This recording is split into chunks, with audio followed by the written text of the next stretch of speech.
Hey everybody, my name is Molly. If you have never seen one of my videos, I make videos about things that I like and that pertain to my life. I'm a soon-to-be first-time mom, which is crazy to say, a teacher, a military spouse, someone who likes to cook, and then on top of that, which relates to today's video, I love to read books. So I am not someone who would say that they are like a hardcore reader, because when you talk about people who are hardcore readers, I feel like they read like 40 books a year. And that's not me. I am someone who enjoys to leisurely read, and I try to read at least 12 books a year. So this year, I have just been on a little bit of a roll. I've already read 6 books, and it's March, so that's like my halfway mark. So I've been reading more than I normally do, but I do enjoy to read. I always have enjoyed reading, and I'm a reading teacher. So, you know, well, an elementary school teacher, but like, you know, we teach reading, and it's one of my favorite subjects. So all that to say, because of the current circumstances of the world, a lot of us might have found some extra free time. I know that for me, I've had some more time to read because I'm at home and not at work. And I thought, what a good time to listen to some people's book recommendations, to talk about books, and just, you know, keep it up to what the world's doing. I also saw this from Megan from Too Cool for Middle School, one of my favorite YouTubers. I've been following her for years, and so she kind of reignited the spark to film this video, because I know it's an old tag, which is the Netflix for books tag. I think that's the title of it. So just like Netflix splits things up into categories, we're going to be talking about the books that I like, but split into different categories. So I will try to put the categories on the screen. And one more thing to note about this is, as a book reader, I'm someone who tries to limit the amount of books I buy. I try to use the public library or borrow books as much as possible. So for most of these books, I actually don't have the physical copy. For like 2 of them I do. So I might put the book on the screen. I might not figure out how to do that. We'll see how much free time I have. So let's go ahead and get started in this tag. I'm doing something I don't normally do in my videos, and that's coming semi-prepared. So look at me. So the first category is recently watched, and that is the last book that you finished reading. And the last book that I finished reading was called The Book Whisperer, and that book was pretty good. It was just talking about how to encourage the love of reading, ironically, into your students. It's a pretty old educational book, but it was still good. I thought the concepts were interesting, especially now since school, it looks very different. It's kind of funny to think about it in that perspective, but I don't know if the things that in the book talked about, like, could practically be set for every single classroom. So it was good to kind of get insight and glean information from a experienced reading teacher. However, I know that there's expectations that every district sets on you, and it wouldn't be practical for every single person to follow this one woman's guide. Okay, so my second area, the second category is top picks, and that is a book that has been recommended to you based on books that you have read previously.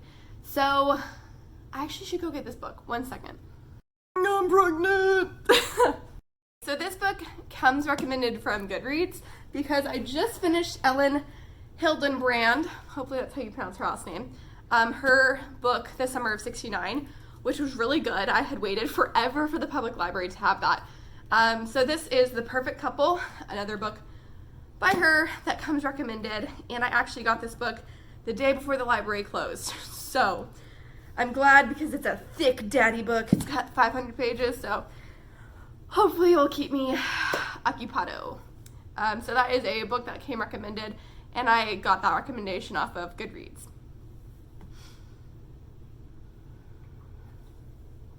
Okay, the next category is the last book that you bought.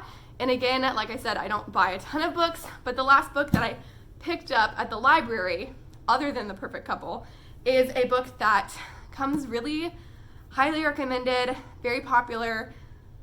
A lot of people really love this book, and I'm just like, so far, I don't know how I feel about it, but it is the Poisonwood Bible.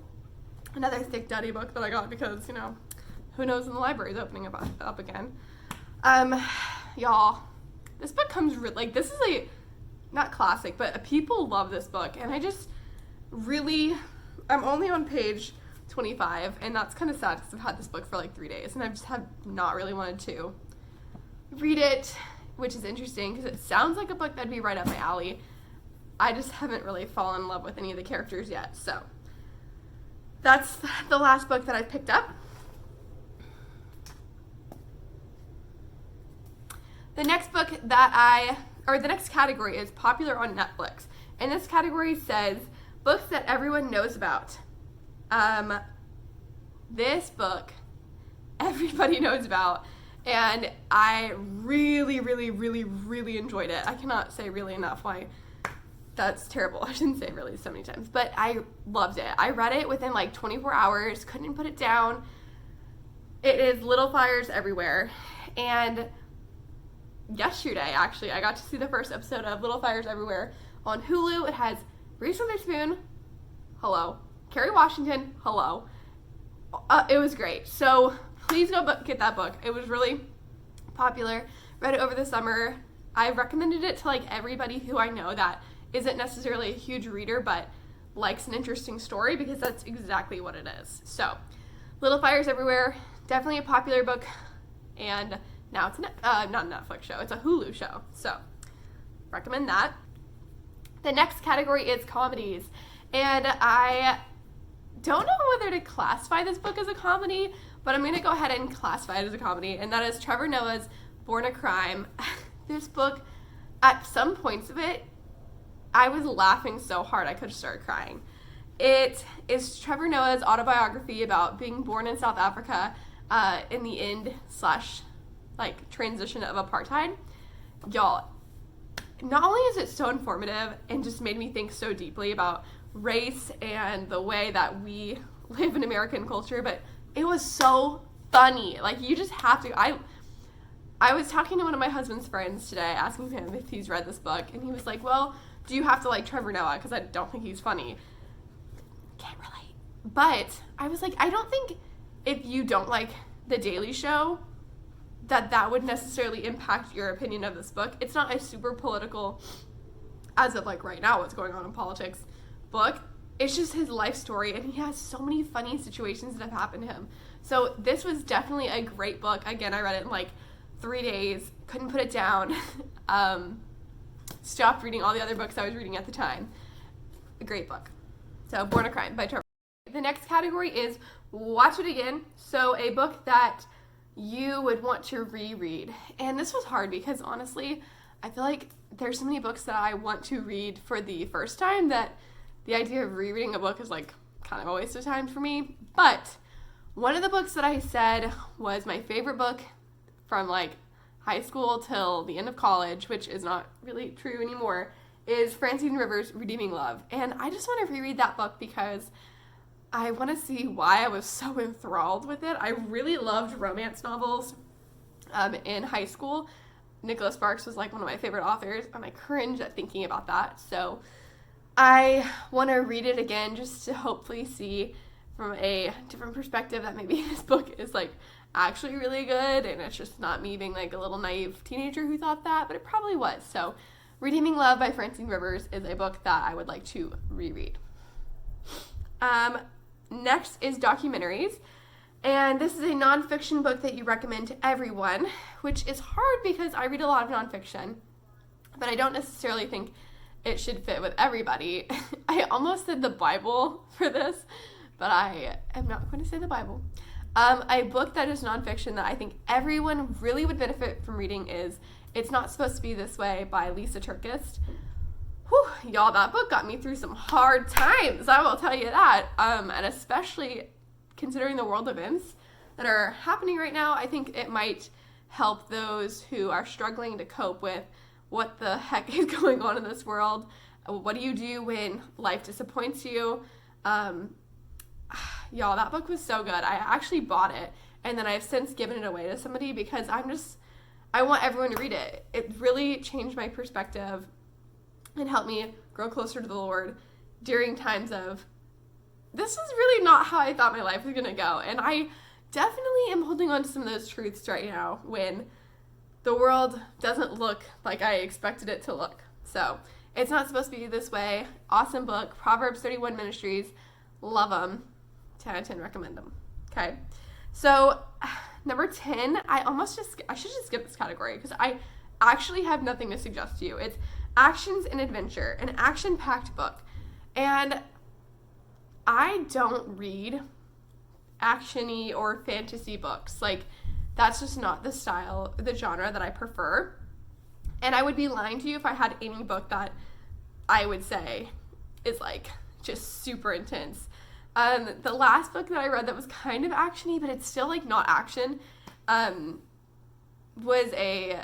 it was Murder in Mesopotamia by Agatha Christie, and that's more just like a mystery book. So if you find mystery books action-packed, then that's what I would say. But I read a lot of historical fiction, and that kind of has slow developing plots, and I read a lot of nonfiction, so that's definitely not action-packed. So I really don't have a ton to recommend in this category. And then lastly, new releases. So a book that just came out or will be coming out soon that you can't wait to read. And I will say, one of the books that I was super excited to read is called The Giver of Stars. And I was on the list of getting it at the library, but when that book comes out, when it's my turn, I'm going to say, never mind, because that book has like intense plagiarism claims against it, and I just don't feel comfortable with reading a book that is totally stolen. So, not that book anymore. The book that I'm actually looking forward to is called Such a Fun Age. It's on the Reese Witherspoon book club list, which I've had some hits and misses with that. I don't necessarily think I always love every single book recommended by her, but I have found some good ones, like Little Fires Everywhere. So yeah, Such a Fun Age is a book that I'm looking forward to getting my hands on. I do have quite a few books to read before that, but it's a book I'm looking forward to. So, all right, guys, that is the Netflix book tag. I am actually like hyped to go read right now after talking about so many books, and I would love for you to do this tag. I would love for you to leave it in the comments because that's fun too. And if you have any book recommendations that you think would fit with me, I love nonfiction. I love historical fiction. I'm like dabbling into mystery. Like mystery is like okay. I've kind of dipped my toe in that area.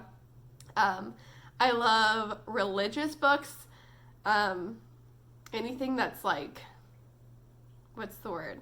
Apologetics books, really good. Yeah, that's all I got. So thanks so much for watching. I will talk to you guys later. Bye.